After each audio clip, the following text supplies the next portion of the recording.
usted ha referido al aspiracionismo que padecen algunos sectores como una fórmula falsa que genera individualismo rampón, egoísmo, clasismo y racismo.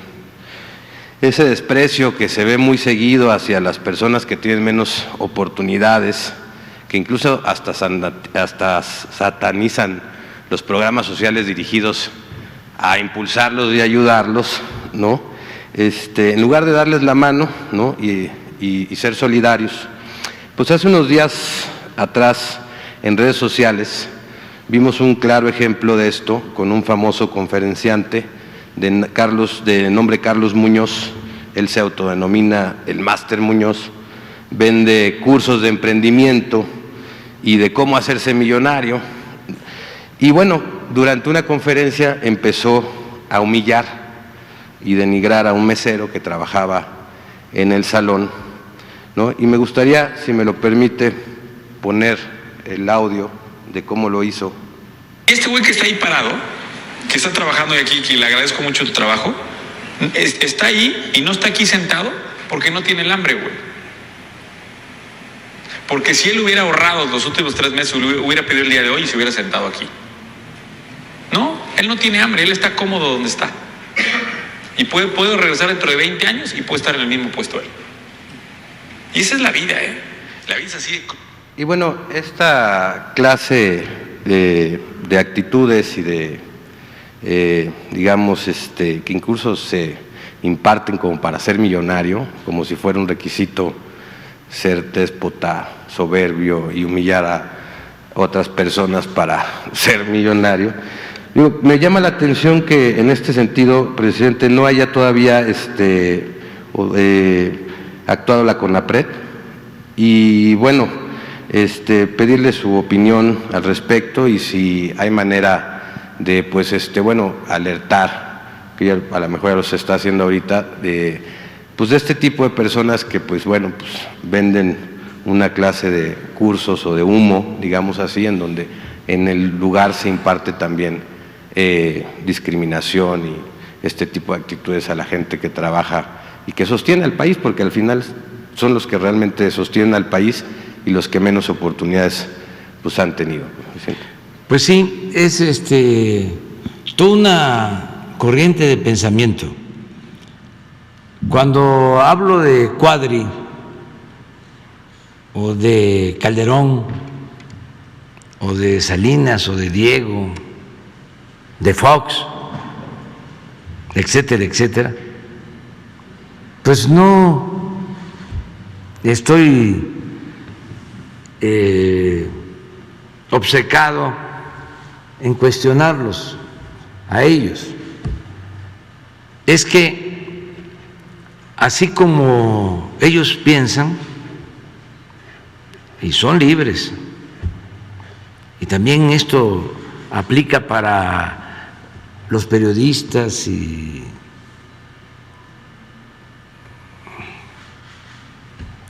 intelectuales, académicos. Así piensan muchos.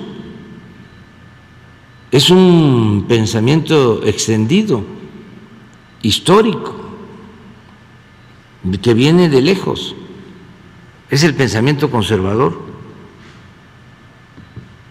Tiene un fundamento. O sea, unos nacen para hacer fortuna, son afortunados, y otros para vivir en la pobreza. Esa es la ley de la vida, sostienen. Es un poco esto que estás planteando. Pero no es esta persona, o sea, es mucha gente que piensa así y se alimenta de este discurso y pueden hasta pagar para irlos a ver o a escuchar y se sienten muy bien, pero está en todos los niveles. Acuérdense de Jorge Castañeda cuando se refiere a Putla, Oaxaca. Estamos hablando de una gente que yo creo que tiene doctorado, que se formó en el extranjero, que fue secretario de Relaciones Exteriores. Entonces ofende a un pueblo llamándole, no sé cómo, pues, arrabalero. O sea, pero se da en todos lados. Yo una vez platiqué aquí de que cuando era jefe de gobierno, el gobernador de Veracruz, Miguel Alemán, decidió entregarle a la ciudad una réplica de una cabeza olmeca de la zona de los Tuxtla, y se pensó colocar la cabeza olmeca en la entrada de Santa Fe. Ahí hay como una glorieta, un crucero, había un espacio. Entonces, sabiendo de este pensamiento, de cómo son, porque los tengo estudiados, los conozco, que se ofenden de todo, se irritan, di la instrucción: vamos a que nadie se estacione ahí, vamos a caminar y vamos a hacer el acto nada más donde está la cabeza olmeca, porque es un cruce. Y bueno, con todo respeto, pasan muchos fifís por ahí y no les va a gustar ni la cabeza olmeca ni el que yo esté ahí. Y menos si se afecta el tráfico. Entonces, instrucciones. Entonces empieza la ceremonia, empieza el gobernador de Veracruz, Miguel Alemán, a hablar sobre la importancia de la pieza y por qué le entregaba a la ciudad la réplica y todo, pero se tardaba y se tardaba. Y yo ya quería que terminara el acto porque pasaban los carros. Y ya íbamos terminando, cuando de repente pasa una señora con una camioneta de lujo y baja el cristal y me ve así lejos y me grita: Andrés Manuel, eres un naco. Es eso, es un pensamiento extendido. Lo que hay que hacer es, pues, entenderlo, no engancharse en pleitos, ser tolerantes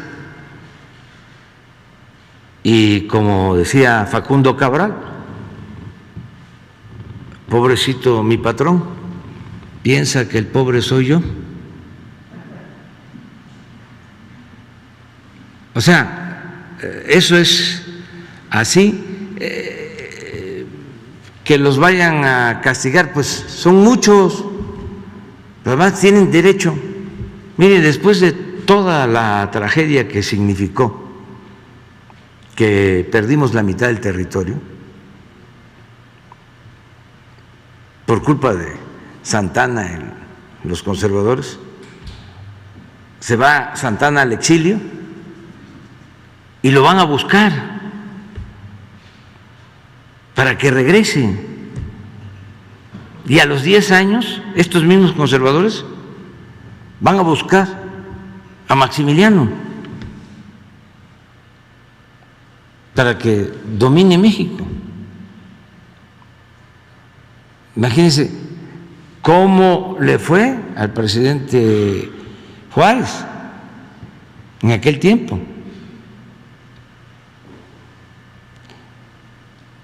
Se triunfa,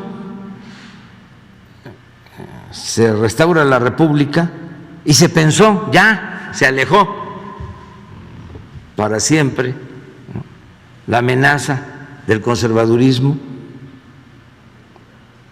se aleja la amenaza de la intervención extranjera. No, eso no desaparece. Ahí se mantiene el pensamiento conservador.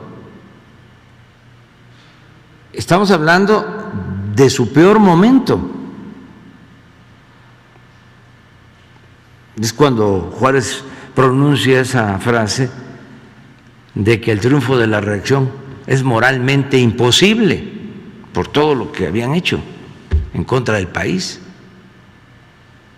Acabo de ver en las redes a un sacerdote igual que este conferencista.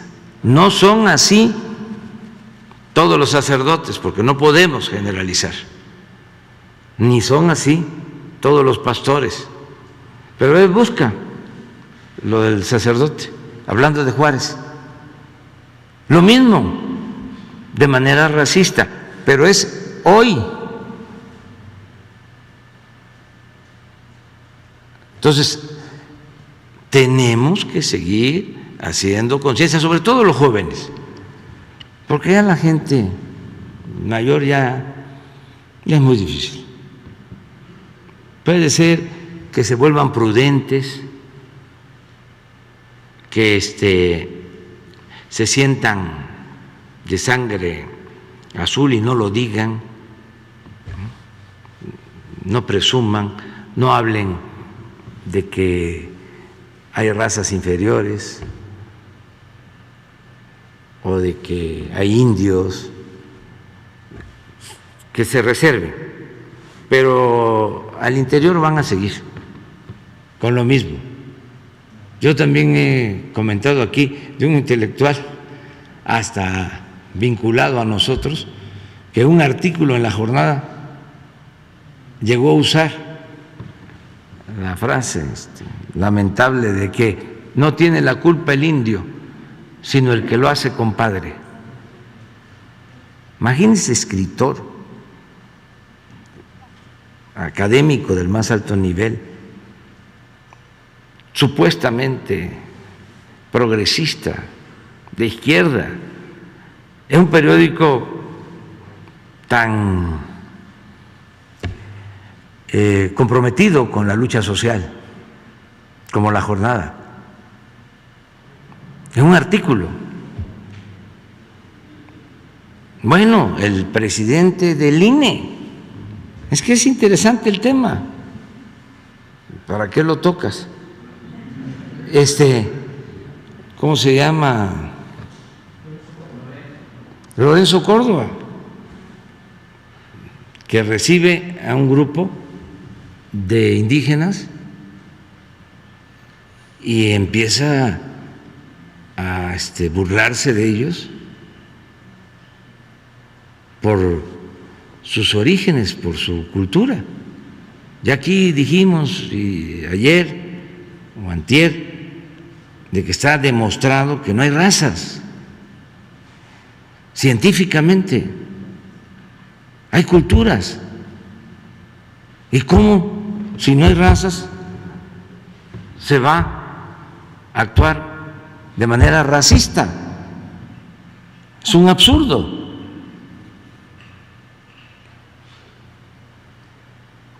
Tiene que ver con este pensamiento conservador de buscar ser superiores. A eso me refiero cuando hablo de aspiracionismo. No es para ofender a nadie. Es que tú tienes que salir adelante, tú tienes que triunfar a toda costa, sin escrúpulos morales de ninguna índole. Y el que tiene, vale. Lo que no tiene no vale nada. Y la verdad, en donde está la mayor reserva de valores culturales, morales, espirituales, eso en los pueblos, en las familias.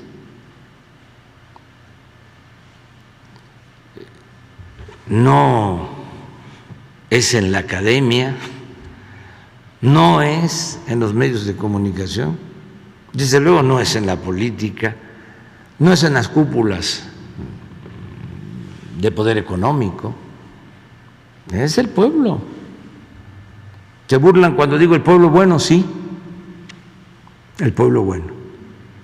Si no fuera, si no tuviésemos esa gran reserva de valores culturales que heredamos de grandes civilizaciones, ¿quién sabe qué sería de México? Si lo que nos ha ayudado a enfrentar todas las calamidades ha sido la cultura o las culturas o el predominio de las grandes civilizaciones. Entonces, hay que verlo. ¿No lo encontraron? Bueno, además, ¿para qué? Ya con esto es suficiente. ¿Encontraron el video? No todos los sacerdotes son así, ni todos los ministros. Ya a partir del siglo XIX, 1800, va a aparecer este personaje, el indio Benito Juárez, presidente de México. Ya se imaginarán por qué le decían el indio, no hace falta explicar demasiado, ¿no? El indio Benito Juárez, el presidente Juárez, hoy por hoy en México hay un montón de avenidas, ¿no?, con el nombre del indio Juárez, fue un presidente que pertenece... ¿Y es mexicano el señor? Como argentino o español, ¿no? O colombiano, ¿no? Sí. Sí, pero vamos con la compañera.